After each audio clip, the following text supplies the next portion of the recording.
The figure known historically as King Edward VII of the United Kingdom entered the world at Buckingham Palace in London on the 9th of November, 1841. As the firstborn male child of Queen Victoria of the United Kingdom, he was the direct heir to the British throne. His mother, the 22-year-old Queen Victoria, had occupied the British throne since 1837, following the demise of her uncle King William IV.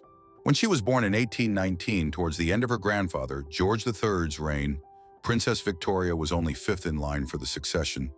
However, the death of her father, Edward, Duke of Kent and Strathearn, along with her three childless uncles, resulted in her ascending the throne at the age of 18. Her reign would span more than 60 years, during which her heir grew progressively restless, awaiting his opportunity to become king. The young prince shared his name with his father, Prince Albert of Saxe-Coburg-Gotha, a German prince who was also Victoria's cousin. The couple became engaged in 1839 and married on the 10th of February 1840, with Albert adopting the title of Prince Consort. Albert evolved into a close political counselor and devoted spouse, and the royal pair would produce 9 children between 1840 and 1857. The eldest, Princess Victoria, arrived in November 1840, less than 12 months before the birth of Albert Edward, named in honor of his father and maternal grandfather. Edward's birth received an enthusiastic welcome across the nation. On the 25th of January 1842, the boy was baptized by the Archbishop of Canterbury at St. George's Chapel in Windsor Castle, receiving the name Prince Albert Edward. As the eldest son of the British sovereign, he bore the titles Duke of Cornwall and Duke of Rothesay from birth and was conferred the title Prince of Wales a month later on the 8th of December. Albert Edward, known familiarly as Bertie, grew up during an era when the British Empire was approaching its zenith.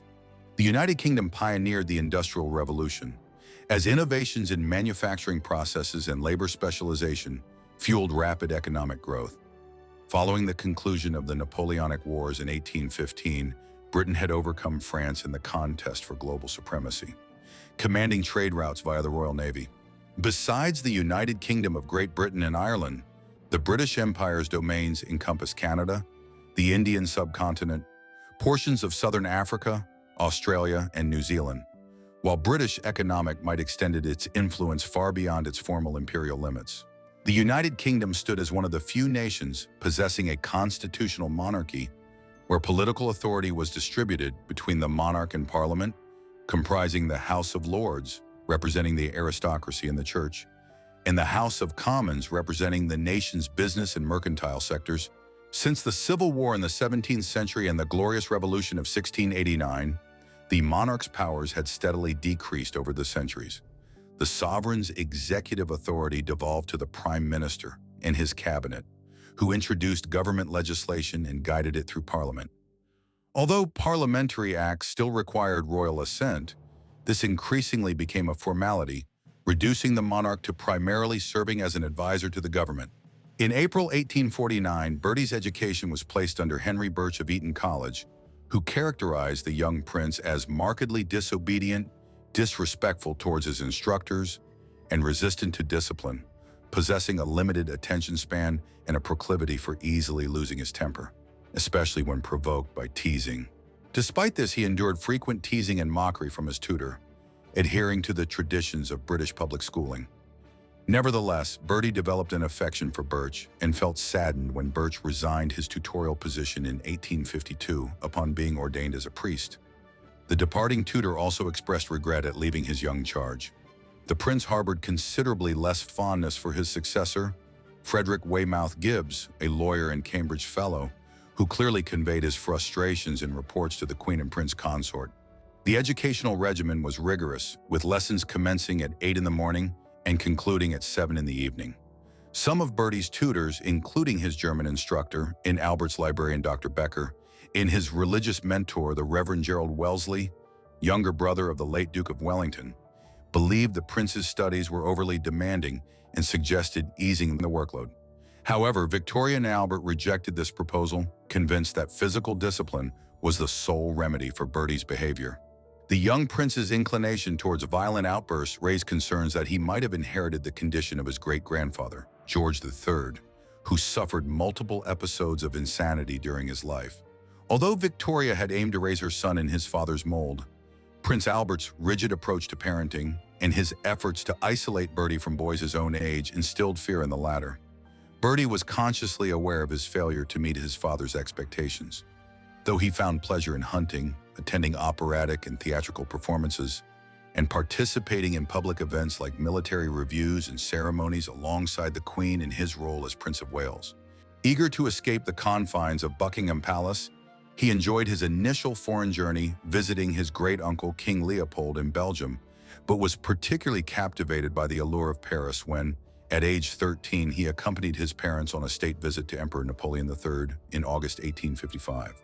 Bertie's isolation intensified when he was separated from his younger brother Alfred, with whom he had shared many childhood lessons.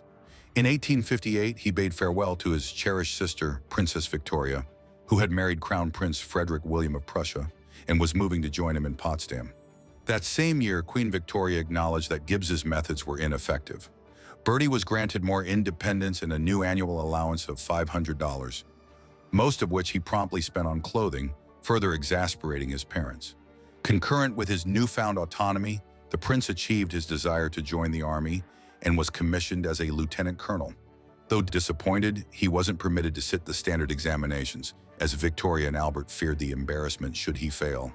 Furthermore, his new governor, Colonel Robert Bruce, received instructions to maintain close surveillance over him, indicating his parents still lacked trust in the 17-year-old prince's ability to manage his own affairs properly.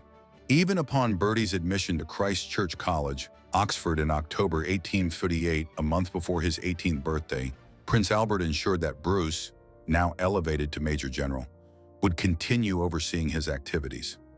Despite his limitations, Bertie performed commendably in his Oxford examinations, earning rare commendation from his parents. Victoria and Albert's confidence in their son's capabilities received a further boost from the Prince's tour of Canada in July 1860, making him the first heir to the British throne to undertake a transatlantic voyage. He received enthusiastic welcomes everywhere, landing in Newfoundland and traveling up the St. Lawrence River to Hamilton via Montreal, Ottawa, and Toronto. On September 20th, he crossed into the United States for a month-long tour, proving equally popular and attracting a crowd of 300,000 in New York. In Washington, he met President James Buchanan, visited George Washington's home and tomb at Mount Vernon, and attended a parade at West Point alongside General Winfield Scott. The tour proved a resounding success, and Bertie's conduct garnered widespread approval from both his parents, who ceased viewing him as a lost cause. The prince had hoped for permission to join the army after returning from his transatlantic trip, but was instead transferred to Trinity College, Cambridge, to continue his studies. He particularly enjoyed lectures by Charles Kingsley, the newly appointed Regius Professor of Modern History, engaging in interesting discussions on contemporary politics with him. In the summer of 1861, the Prince of Wales finally had the opportunity to realize his ambitions of receiving military instruction. However, his excitement was dampened by the rigorous 10-week training regimen required with the Grenadier Guards at the Curragh military camp near Dublin. He was expected initially to perform the duties of a junior ensign and possessed the ability to command a battalion by the end. Such a demanding course proved excessive for Bertie. When his parents visited Curragh on August 23rd, accompanied by the Duke of Cambridge, the Queen's cousin and commander-in-chief, all three concluded the prince was unsuitable for a military career. After informing the Queen, the prince consort penned a lengthy reprimand to his son, speculating on the damaging public scandal should the young woman bear the prince's child. This prompted Bertie to acknowledge his guilt and regret regarding the affair and commit to marrying Princess Alexandra promptly. Albert's health had been steadily deteriorating, and when he visited Bertie in Cambridge at the end of November, the stress of the situation may have exacerbated the prince consort's condition. Late on December 14th, Prince Albert succumbed to an illness diagnosed by contemporaries as typhoid fever, leaving the Queen devastated and in mourning for the subsequent 40 years. Despite the Prince of Wales's efforts to comfort his mother, Queen Victoria remained convinced her eldest son's scandalous conduct caused her beloved Albert's death, resulting in permanently strained relations between mother and son. The late Prince Albert had planned a tour of the Middle East as the concluding phase of his son's educational program.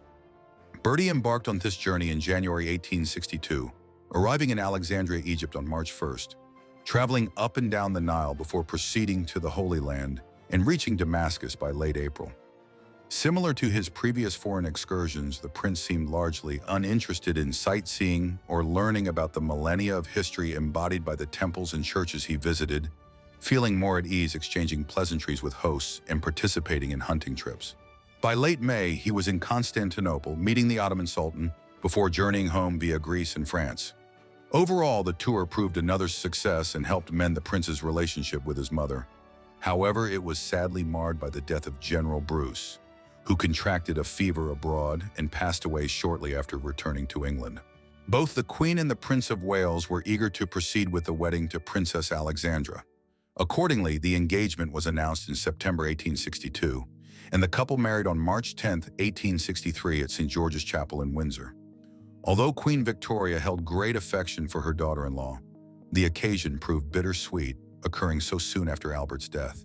When she posed for a photograph with the newlyweds, her gaze remained fixed upon a bust of her late husband.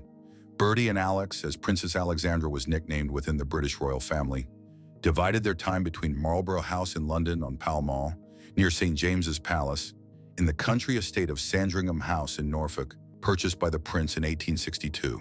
The princess was charmed by the estate, its flat landscape reminding her of her Danish homeland, though other visitors sometimes complained about the barren surroundings and lack of local activities. Nevertheless, the prince and princess established a tradition of staying at Sandringham for their respective birthdays on November 9th and December 1st, as well as for the Christmas holidays.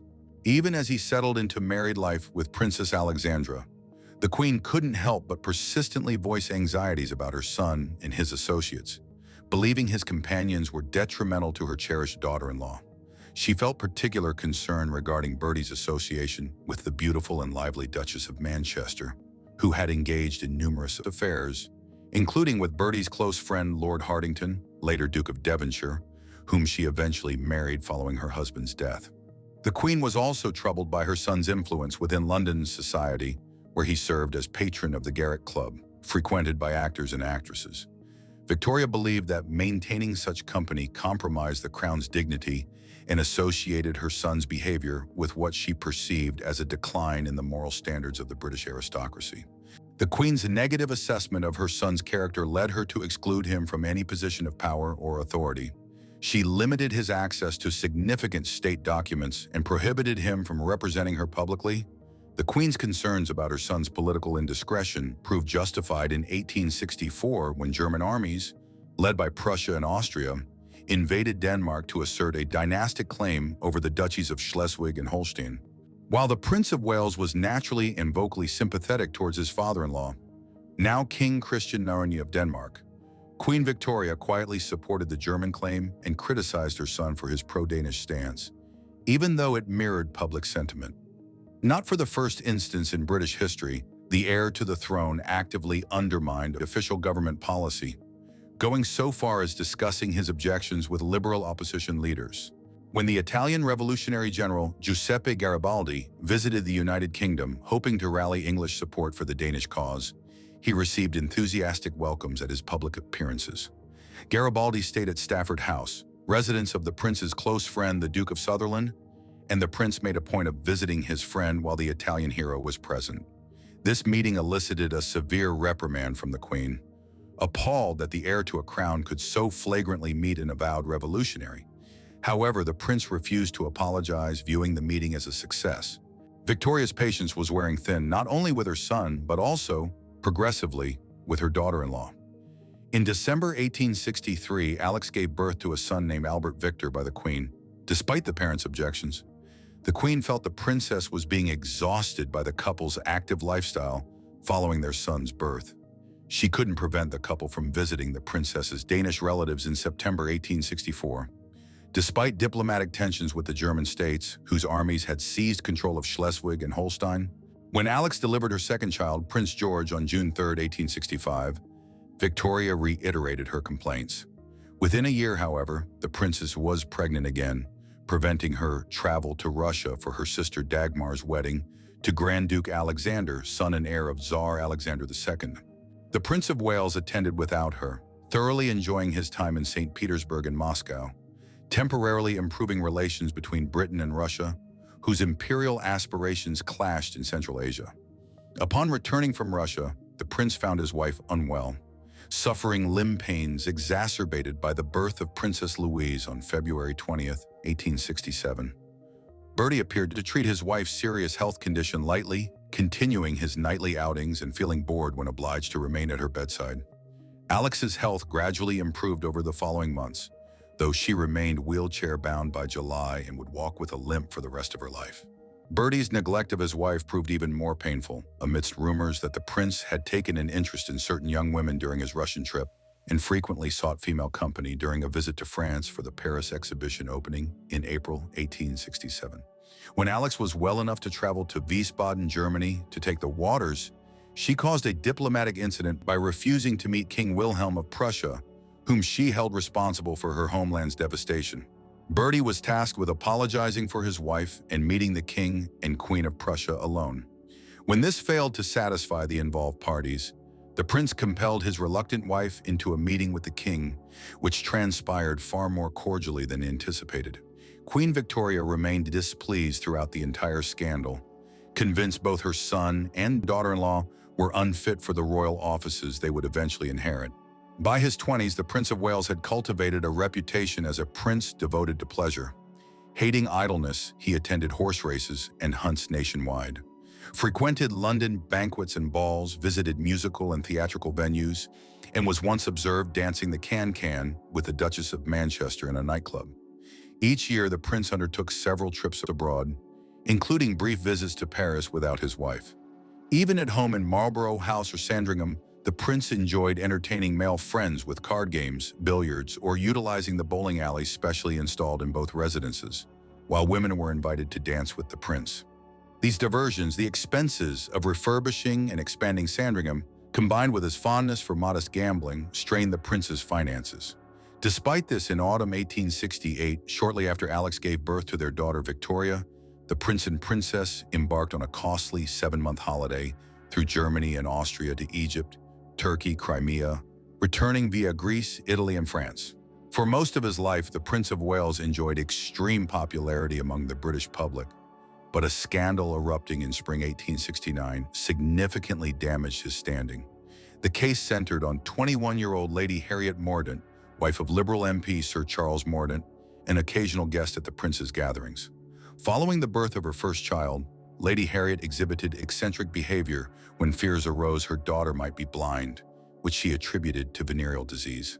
She confessed multiple instances of adultery to her husband, including with the Prince of Wales. This claim was corroborated by Sir Charles's discovery of letters from the prince to his wife in a drawer, prompting him to seek a divorce. The prince maintained his innocence, supported by his family, including the Queen, and confidently denied improper conduct with Lady Harriet when compelled to testify in court on February 23, 1870. Although the case concluded with Lady Harriet being declared insane and committed to an asylum, leading to its dismissal, the British populace largely remained convinced of the prince's infidelity. This caused significant damage to the monarchy's reputation and fueled calls for a republic. Considerable public sympathy lay with Princess Alexandra, who had delivered their 5th child, Princess Maud, in November 1869. Monarchy supporters conceded the Prince of Wales might have avoided such a wayward lifestyle had his mother granted him greater responsibilities. Even in his late 20s, his royal duties remained relatively minor. The prince offered to undertake diplomatic tasks, but both the Queen and her government deemed this inappropriate due to his tendency towards indiscretion. When France and Prussia went to war in July 1870, his sympathies lay with France, yet he offered to mediate between Paris and Berlin. These offers were never taken seriously. The decisive Prussian victory at the Battle of Sedan on September 1st and 2nd, 1870, resulting in Emperor Napoleon III's capture, ensured the conflict's conclusion favored Prussia, marking the final step towards German unification. The royal family's fortunes revived only when the Prince of Wales suffered a near-fatal bout of typhoid fever in late 1871, the same illness purported to have claimed his father's life. By early December, survival seemed unlikely. The Queen and royal family members were summoned to his bedside. However, on December 15th, the prince commenced a slow recovery, with his wife constantly present. The Prime Minister, William Gladstone, organized a public Thanksgiving ceremony for the prince's recovery at St. Paul's Cathedral on February 27, 1872, resulting in an outpouring of public affection for the Queen and the Prince of Wales as they rode together in an open carriage. After the prince fully recovered, the government determined it was time for him to assume a more active public role. Although the prince preferred an army career, the Queen believed her son lacked the necessary order and discipline for a serving officer. Ministerial proposals to grant the prince a position in the Indian or Irish government were also rejected. Meanwhile, the prince once again highlighted his unsuitability for any diplomatic function during a visit to France in summer 1872, where he met Adolphe Thiers, president of the newly formed French Third Republic. This meeting further signaled the prince's pro-French leanings to the Germans, but he also drew criticism from French Republicans for associating with former aristocrats and supporters of the deposed Napoleon III, who died in English exile on January 9, 1873. Frustrated by his lack of responsibilities, the prince planned a tour of India for 1875 without informing the government, his mother, the Queen, or his wife. While Victoria reluctantly consented, the trip's proposed costs were expected to fall upon the government and thus the British public. This led to public demonstrations against the Prince of Wales, whose reputation hadn't fully recovered from the Morden scandal. Meanwhile, Alex protested being left behind in England, refusing to accept Bertie's explanations that her presence would complicate diplomatic protocol with Indian princes. The prince departed England on September 26th, arriving in Bombay on November 8th, the eve of his 34th birthday. Despite concerns the prince might receive a cool reception or even face assassination attempts, the Times newspaper reported days later. From the moment the prince set foot on the shores of India, there has been one continuous demonstration, surpassing all that could be expected or imagined. Over the subsequent 5 months, the prince traversed the Indian subcontinent extensively, encompassing Goa, the island of Ceylon, present-day Sri Lanka, Madras, now Chennai, and Calcutta before year's end. In the new year, he ventured north to Delhi, Lahore, Agra, Jaipur, extending as far as Nepal. Throughout his travels, he conducted reviews of colonial army troops, visited economic ventures producing and processing commodities that fueled the British Empire's wealth, and attended numerous banquets and other festivities held in his honor. As consistently observed, his charming demeanor captivated Indians across all social strata, although his preference for dancing with the most attractive women over those of the highest social standing caused offense to some of his Indian hosts. Upon departing Bombay on March 13th, the prince carried with him costly gifts from his hosts, alongside a substantial collection of hunting trophies acquired during the trip, including several leopards, tigers, elephants, antelopes, ostriches, a Himalayan bear, and a cheetah. The tour was regarded as a universal triumph that fortified the British monarchy's position in India. Upon his return, the prince conveyed to the Queen that Indian affection for the British would be further strengthened if they were treated less dismissively by British officials. Following this report, the Queen issued directives to improve the conduct of officials in India. While the prince journeyed back to England, Parliament conferred the title Empress of India upon the Queen, which she accepted gratefully. However, the Prince of Wales expressed disappointment at not being consulted on the matter, which elevated his mother to a rank significantly higher than his own. Throughout his life, the prince sought the companionship of other ladies, and Princess Alexandra learned to disregard these diversions, knowing she retained her husband's affection.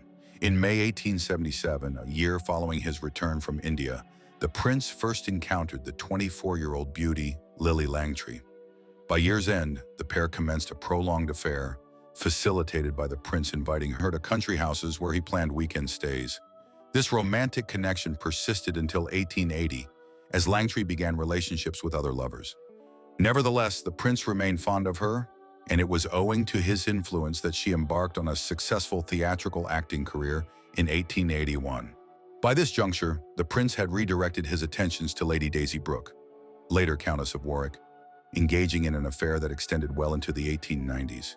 The liaison concluded when the prince tired of the lectures from a woman who had become a fervent socialist and attempted to persuade him to undertake more actions to ameliorate the conditions of the working classes. In May 1885, date corrected from 1880, he finally achieved his desired military appointment when made colonel-in-chief of the household cavalry.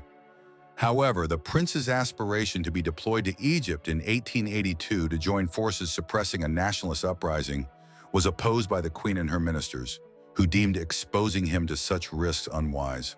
Consequently, the prince was relegated to hosting dinners, honoring senior military officers returning from campaigns. Meanwhile, he continued to be denied access to crucial political and diplomatic documents. Although Benjamin Disraeli, the Queen's favored prime minister, reportedly passed on some information without informing the monarch. It wasn't until 1892, when the Prince of Wales reached 51, that he gained access to state documents. As the Queen entered her final years in the 1890s, the prince received more opportunities to deputize for her, though largely due to the death or retirement of individuals who previously performed these duties. In 1891, the prince became entangled in yet another public scandal, further diminishing his popularity among the general public. In September 1890, he attended Tranby Croft, corrected name from source, the Yorkshire residence of shipping magnate Arthur Wilson. While the prince and his companions played the card game baccarat, two guests suspected Sir William Gordon Cumming, an officer in the Scots Guards and a friend of the prince, of cheating by surreptitiously increasing his stake. When the group reconvened at the card table the following day, Gordon Cumming's behavior remained suspicious, persuading the prince and his advisors that cheating had indeed occurred.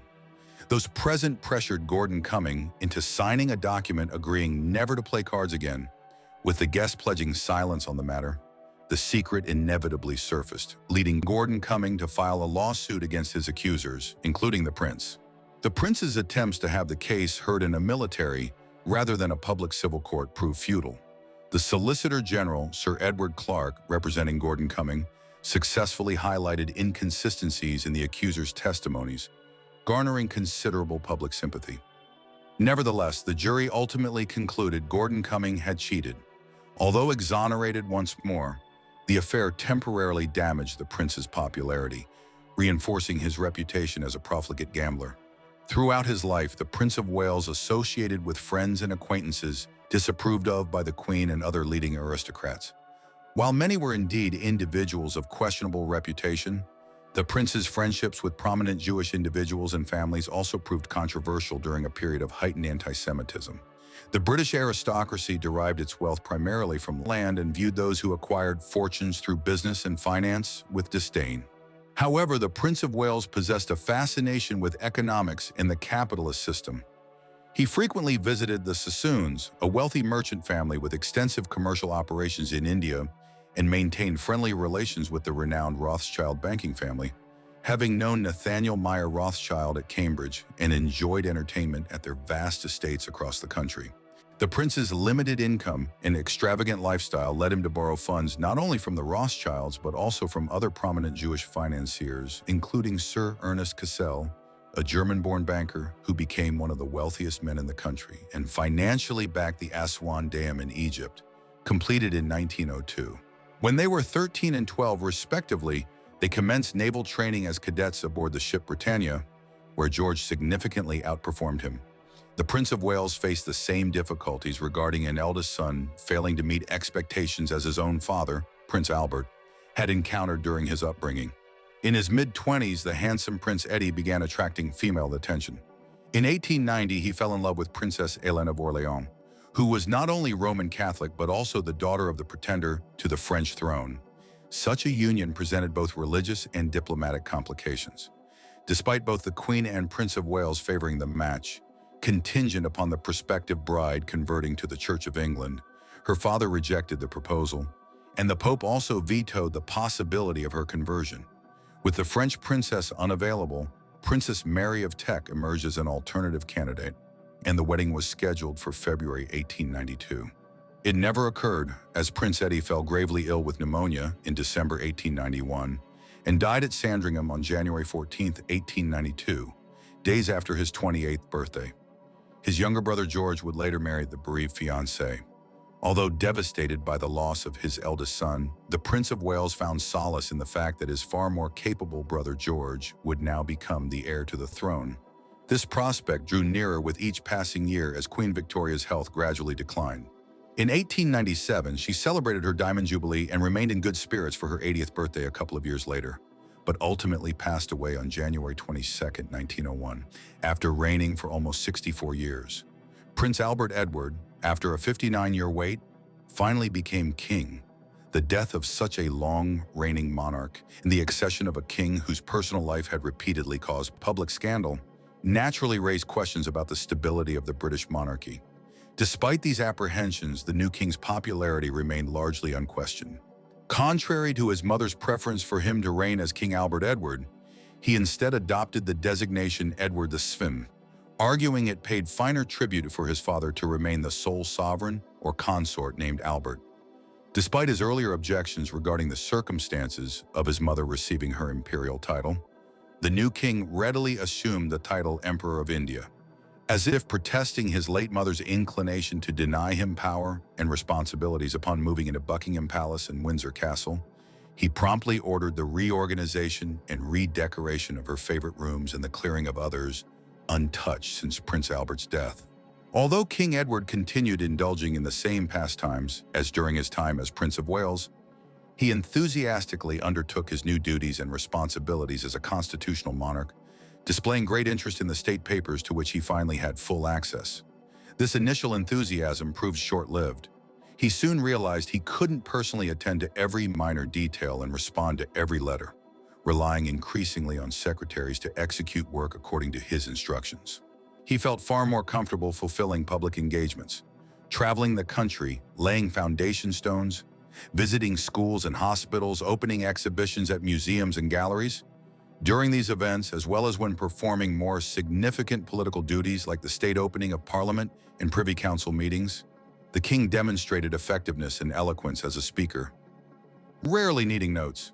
The king also took an interest in defense policy matters, requesting consultation on senior officer promotions, while being a crucial supporter of First Sea Lord Jackie Fisher's naval reforms leading up to the First World War. He was keenly interested in healthcare and medicine, proving a generous patron to hospitals and establishing King Edward's Hospital Fund for London in 1907, which continues supporting London hospitals today. As during his tenure as Prince of Wales, the king remained particularly interested in diplomatic matters, often receiving foreign representatives alone to convey his ministers' positions, or executing government instructions during his travels abroad to meet his royal cousins occupying various European thrones. The king felt irritated that his suggestions for diplomatic appointments were frequently ignored by the government and attempted to assert his constitutional right to be consulted on such issues. With few political allies, the king often lost political battles against the government, succeeding only on minor points. The king maintained a strained relationship with conservative Prime Minister Arthur Balfour, who headed the government from 1902 to 1905. Liberal leader Sir Henry Campbell Bannerman, victorious in the 1905 election, enjoyed better social relations with the king, but the political climate favored parliamentary democracy over the monarchy. Despite his warm friendship with the king, the Liberal government under Campbell Bannerman and later Herbert Asquith aimed to diminish the constitutional roles of the king and the House of Lords. Following the end of the Second Boer War in 1902, which saw British imperial forces gain control of South Africa at the cost of high casualties, Balfour proposed a royal commission to investigate the war's conduct. The king vehemently opposed this, recognizing the damage a public inquiry would inflict on the British Army and Empire's reputation. But the Prime Minister insisted the commission proceed. In another instance, the king opposed appointing native Indians to the Viceroy's Executive Council. When Indian lawyer and Advocate General of Bengal Satyendra Prasanna Sinha was invited to join the body in 1909, the king believed the appointment threatened British rule in India and would bolster calls for more Indian representation, observing that appointing a Hindu might prompt Indian Muslims to demand representation as well. One of the most acrimonious disputes between the king and Balfour concerned the proposed award of the Order of the Garter, Britain's highest order of knighthood, to the Shah of Persia. The Balfour government persuaded the Shah to visit Britain by promising him the Garter, but the king objected, citing its Christian nature. Even though Muslim rulers like the Shah's father and the Ottoman Sultan had previously been admitted by Queen Victoria, when Foreign Secretary Lord Lansdowne claimed the king's approval for a non-Christian variation of the order and sent him a proposed design, the king reacted furiously, exhibiting the violent temper he'd been prone to since childhood. The incident nearly forced the Foreign Secretary's resignation had Balfour not supported Lansdowne and threatened government resignation. Faced with cabinet unity and acknowledging his constitutional constraints, the king yielded, reluctantly bestowing the honor upon the Shah, stipulating it would be the last time the garter was awarded to a non-Christian, though 5 years later he would agree to confer it upon the Emperor of Japan. Despite his increased duties and responsibilities as king, Edward VII continued enjoying amusements as he had throughout his life. His annual schedule was dictated not only by ceremonial events like the state opening of Parliament early in the year, but also by horse racing at Ascot in June, alongside other race meetings, and the Cowes Regatta off the Isle of Wight in August. King Edward continued enjoying his holidays abroad, spending several months annually in his beloved France. During these trips, he traveled incognito as the Duke of Lancaster or Earl of Chester. Yet this didn't prevent French police detectives from following him, leaving detailed reports of his visits to famous Parisian beauties of the day, as well as calls upon establishments of lesser reputation. The king's disguise proved largely unnecessary, as nearly everyone in Paris recognized him and accorded him due respect. He would feel annoyed by those who failed to discover his true identity. Edward also enjoyed cruising the Mediterranean along the French Riviera, although in later life he preferred the quieter Atlantic coast. The king made sure to take annual trips to Biarritz in March when his mistress, Mrs. Alice Keppel, stayed nearby. A Scottish aristocratic lady 27 years his junior, whom he first met as Prince of Wales in 1898, Keppel became a close confidant and remained the king's mistress for the rest of his life. The king's frequent foreign visits were interpreted as a countermeasure to the proactive diplomacy conducted by Kaiser Wilhelm II of Germany, son of Edward's older sister Victoria, who briefly served as Empress of Germany during her husband Kaiser Friedrich III's short reign. Wilhelm also traveled across Europe, aiming to enhance the German Empire's prestige and strengthen its navy, which consequently threatened Britain's economic dominance, guaranteed by its Royal Navy. This desire to counter the Kaiser's European diplomacy set the stage for another confrontation between the king and the Balfour government. In April 1903, during a visit to Italy, the king planned to visit the Pope in Rome, whom the Kaiser had already met twice. As Prince of Wales, he had also called upon the Vatican on each of his 3 previous Rome visits. Balfour's government hesitated regarding the visit, concerned it might inflame Protestant sentiment in Britain. However, upon receiving word from the king expressing reluctance to snub the 93-year-old pontiff, the government eventually permitted an informal private visit. Following further diplomatic negotiations with the King of Italy, whose relations with the papacy had historically been strained, the king and the Pope enjoyed a cordial meeting on April 28th, during which the latter took care not to embarrass the British sovereign. The following month, the king visited France, attempting to smooth relations between the two nations, strained in recent years following the 1898 Fashoda incident, where a detachment of French troops in Sudan faced a much larger British force under General Herbert Kitchener, sparking a war scare that ultimately forced French withdrawal. Although Balfour reluctantly permitted the trip, the government believed the king's long-standing popularity in France would avert serious mishaps. Following the Fashoda incident and considering French sympathies towards Britain's enemies during the Boer War, Edward had boycotted France for several years but decided it was finally time to reconcile differences. Unlike his regular personal visits, Edward undertook this trip in his full royal capacity. The visit commenced poorly, with the king and President Loubet receiving a cool reception during their carriage drive down the Champs-Élysées. However, the king's cordial remarks that evening, reported in the press, encouraged a more positive reception from the Parisian crowd the next day, and his subsequent public appearances were met with sustained cheering. The king's visit to France, followed by President Loubet's return visit to England in July, laid the groundwork for the Entente Cordiale between Britain and France, signed in 1904. The Anglo-French Entente also provided Britain an opportunity to improve diplomatic relations with Russia, which had allied with France in the 1890s. As Prince of Wales, the king had visited Russia several times, including in 1881 for the funeral of the assassinated Tsar Alexander II, and in 1894 for the funeral of his son and successor Alexander III, husband of Alexander's sister. However, for half a century, Anglo-Russian interests clashed in Central Asia. When Russia and Japan went to war in 1904 over control of the Korean peninsula, both the British government and public supported the Japanese cause, welcoming Russia's humiliating defeat in 1905. Tensions over the war prevented the king from visiting Russia in 1906. However, in 1907, an Anglo-Russian Entente was signed, helping resolve long-standing differences by defining mutual spheres of influence in Asia.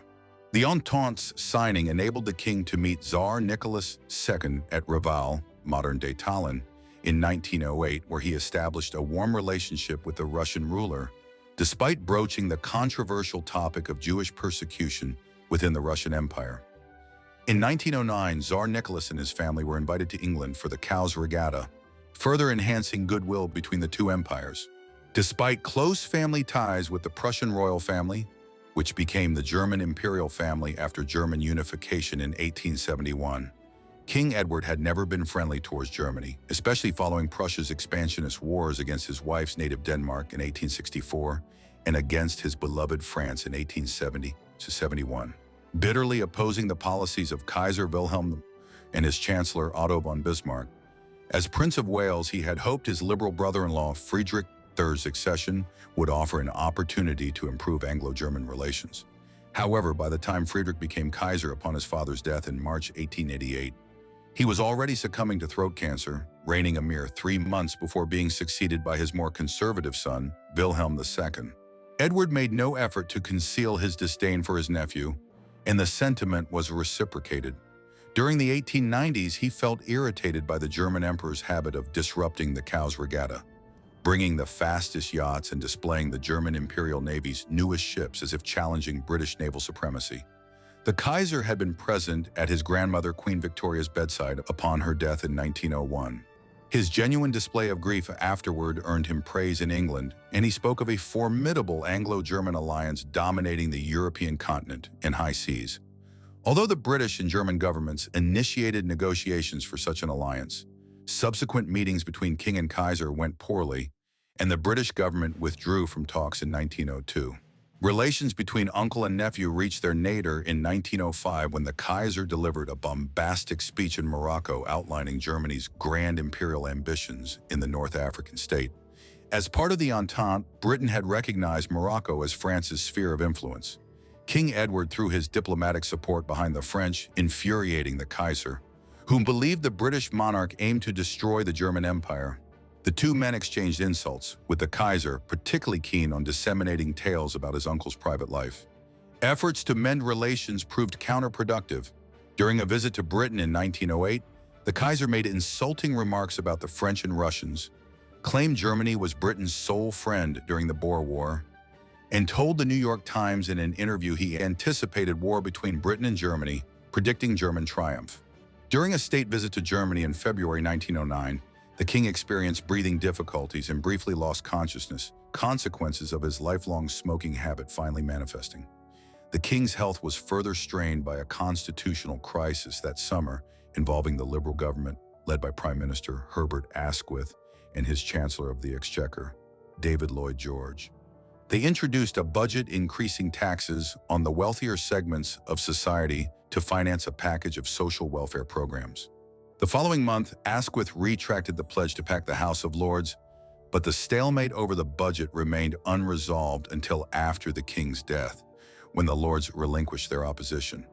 During his annual visit to Biarritz in March 1910, King Edward suffered from severe bronchitis and collapsed due to chest pains, compelling him to remain in the French port until late April. He continued to be seriously ill upon returning to England on April 27th, but persisted in fulfilling his political engagements. Despite experiencing several heart attacks on May 5th, he pledged to continue his work, vowing to perform his duties until the very end. Just before midnight on May 6th, King Edward VII passed away at his Sandringham estate at the age of 68. He was succeeded by his son, who ascended the throne as King George V. On May 20th, the funeral of King Edward, nicknamed the Uncle of Europe, brought together 9 European monarchs, including the German Kaiser, the kings of Belgium, Bulgaria, Denmark, Greece, Norway, Portugal, and Spain, in addition to King George V. In retrospect, the death of Edward VII signified the conclusion of an era, as just 4 years later, the world would be engulfed in the First World War. Throughout his 68 years, Britain maintained its status as the global superpower, yet the period also witnessed gradual shifts in underlying geopolitical dynamics that would shape the 20th century. Domestically, Edward waged a determined but ultimately unsuccessful battle against the trend towards increased popular participation in the political process at the expense of the monarchy. As Prince of Wales and later as king, Edward observed with apprehension the wars of German unification and the expansionist policies of his nephew, Kaiser Wilhelm II. In response, he fostered better relations between Britain, France, and Russia, helping to sway public opinion in favor of these diplomatic partnerships. At his death, Edward was acknowledged as a peacemaker who aided Britain's emergence from the diplomatic isolation following the Boer War. However, the alliances he helped forge also contributed to the conditions leading to the devastating global conflict that ensued. For all of Edward's anxieties regarding German expansionism, which proved warranted with the outbreak of the First World War, it was the United States rather than Germany that would surpass Britain as the world's dominant power in the decades following his death. What is your assessment of Edward VII? Was he a great statesman whose charisma enhanced the monarchy's popularity among the British public, and whose diplomacy similarly improved public perceptions of Britain in continental Europe? Or was he indulgent and decadent, characterized by loose morals and an indolent lifestyle? Please share your thoughts in the comments section. In the meantime, thank you very much for watching.